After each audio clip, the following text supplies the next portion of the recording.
Nobody knows that. But for us, as conscious people, we gotta analyze the truth of what is being presented in front of our ears. What we read. We gotta make a critical analysis, critical discourse on what is happening. So, my demand for the general election is to give equal coverage for both parties, the opposition and also the government.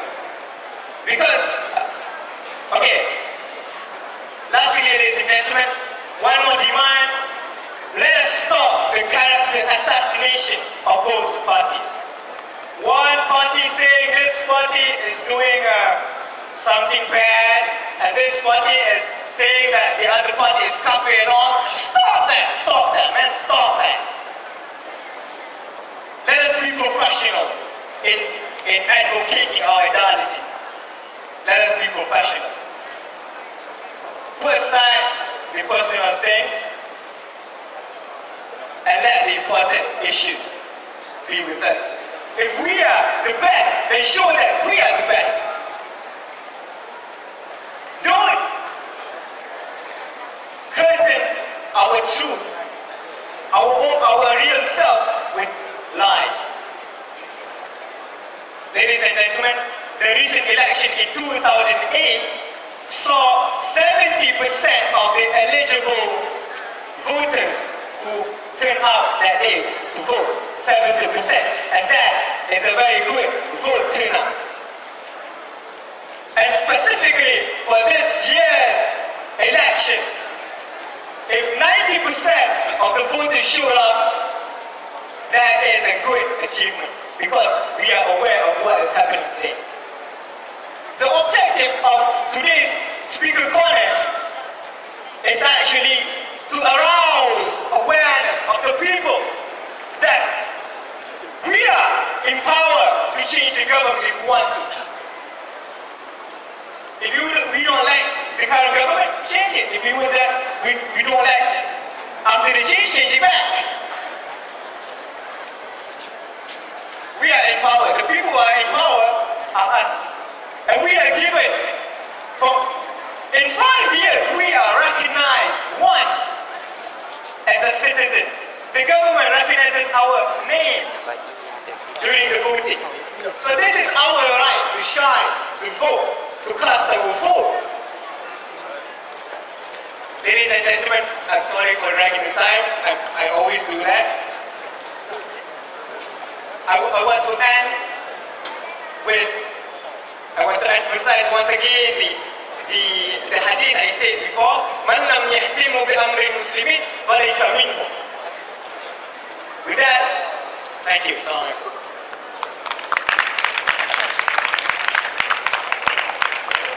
Thank you to Badami Misra. It was me like this. Actually, as we all know, media plays a big role in this political area. But we have heard from Brother Hamidi the integrity of media, and we have heard from Brother Hamidi Misra the equality of media, and now we will hear from Brother Azmir the relation of media and law. Falyatafaddal mashkura.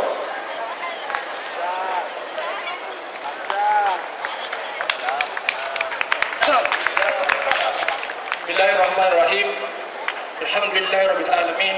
Assalatu wassalamu ala ashrafil anbiya'i wal mursalin wa ala alihi wa sahbihi ajma'in. Rabbi shrah li sadri wa yassir li amri wahlul 'uqdatam min lisani yafqahu qawli. First and foremost, thank you for the present. I think I need to introduce myself again. I'm not Brother Azmin. I am Brother Hamza. Okay. I was asked to speak about the legal side of the general election and the role of mass media during the general election. Brothers and sisters in Islam, if you look at the newspapers today and you were not told that the government has already been dissolved, you would think right now is the campaigning period. You will see that in the mass media, the newspapers, the television, they all are showing us something like campaign, an implied campaign. In a way, it is actually kind of cheating, isn't it? Right? They start earlier than others. Let's say it is a marathon, one party has already run halfway already. And then, only then, okay, halfway already, okay, now we blow the whistle and then the other person can run. And we are hoping that this other person is fast enough to catch up to the other person.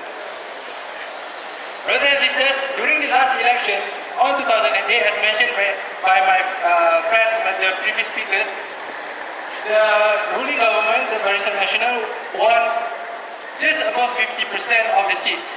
That is around 140 out of the 222 seats, the parliamentary seats. And the Pakatan Rakyat, or the People Coalition, won around 47 seats. 47%, sorry, around 87 seats. Now, one of the key reasons why there was around a 10% increase for the opposition side was attributed to the mass media. Now, people will say, how is this so?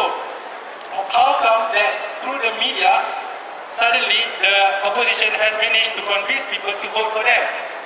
Brothers and sisters, in Malaysia, the governing act for the newspapers and other mass media, written mass media, is the Press and Publication Act.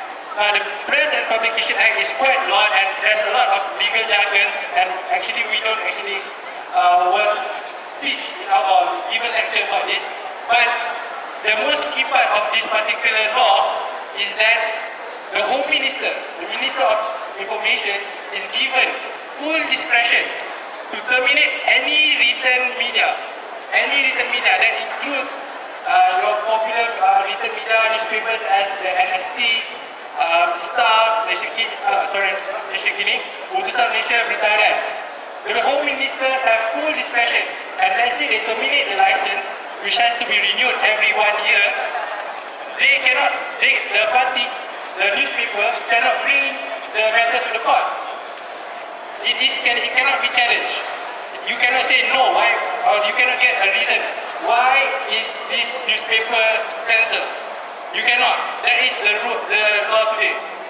Now, what some say that this particular law was created after the year of 1998, where it is said that because there was certain media that was against the government, for example, Star and several Chinese newspapers, so they made this law to make sure that all media are in line, or if not, does not jeopardize the image of the government. Okay, now moving on to the electronic media, RTM and TV3. Now, the main law that is governing this area is also called the Broadcasting Act, or the Media Act. In short, yes. The law for that is also reasonably similar. The Home Minister, the Minister of Information, have the right also to cancel any particular electronic media. They can just cancel, and also up to their discretion. You don't need to give a reason. So we need to say that in hindsight, whatever the press write, whatever the television shows, they are actually bound. Because if they do not do that, they can actually get imprisoned. They can get imprisoned just for writing or publicating or broadcasting any issues that is against the government. Okay, it was mentioned in an interview for BBC, the Home Minister in 1998. During that time, the Information Minister was Khalil Yaakob. Now, the Khalil Yaakob was asked by the BBC and asked why actually the opposition has no access to show or campaign through the media. And the response was quite simple. They say RTM is government owned, and because it's government owned, they will only publish things that are pro-government. They won't do something that is against the law. Now, they say that this is very rhetoric, to me it's not really relevant, because they say that why we need to do this is because Malaysia is a developing country. We are interracial, there are so many sensitive issues. Now, the year is 2013. I think that after more than 50 years of independence, the people have the right to know. The people have the right to know the truth. The people have the right to listen for the both side of the story. Fortunately, right now we have the electronic media, like Malaysia Kini and all. So fortunately we have that. But the main issue is regarding those in the rural areas, those in the in areas where they have no internet and the main source of information is merely RTM and Utusan Malaysia and Britania. So those in the rural areas, they say, oh, this is what is happening. The government is doing so many things. The opposition is such, well, not doing much and only causing havoc. And they don't really have. Okay. I need to add. So, in short, again, the reason for this public speaking is to create awareness that the general election is just around the corner. I was told that maybe around 22nd of March, maybe. So please go back to your hometown. Those who haven't registered, well, it's too late. But for those who have registered, please do go down and vote and make sure you get the information from all sources so that you can compare and contrast and get the truth. Because at least we as the people of Malaysia who have been independent nearly for 50 years, we deserve to know the truth and we deserve to get to know both sides of the story and choose our own government based on what we feel is right. In short, but as for the current situation, it is said that yes, in Malaysia there is a freedom of speech, but after speech, it is not necessarily that you will be free. So with that note, wabillahi taufiq wal hidayah. Assalamualaikum warahmatullahi wabarakatuh, and thank you very much.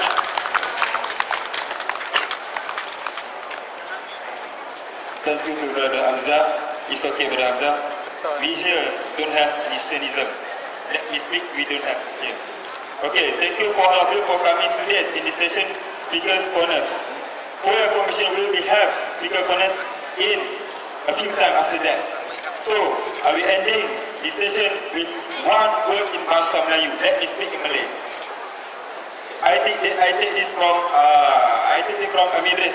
Raja Ali Tobeng, Presiden Universitas Tria Sakti pernah mengatakan, apabila mahasiswa menurut ke jalanan, maharakyat akan maling dengan makanan.